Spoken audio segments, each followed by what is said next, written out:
TV Prabhas కథానాయకుడిగా నాగ్ అశ్విన్ దర్శకత్వంలో వచ్చిన రీసెంట్ బ్లాక్ బస్టర్ కల్కి 2898 AD the great legends Amitabh Bachchan, Kamal Haasan, heroine Deepika Padukone వంటి గొప్ప యాక్టర్స్ నటించిన ఈ చిత్రం జూన్ 27న ప్రపంచవ్యాప్తంగా విడుదలైంది.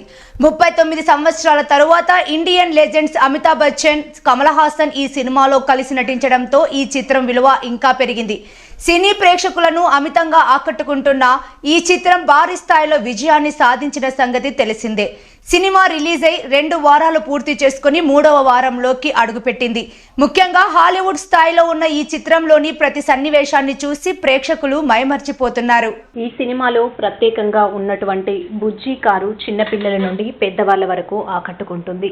ఈ సినిమా ప్రేక్షకులకు కొత్త అనుభూతిని పంచుతుంది. సినిమా కలెక్షన్స్ పరంగా దూసుకుపోతుంది.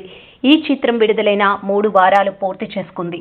అయితే ఇప్పుడు కల్కి 2898 ఏడి చిత్రాన్ని ఓటీటీలో రిలీజ్ చేయాలని అనుకుంటున్నారని తెలిసింది.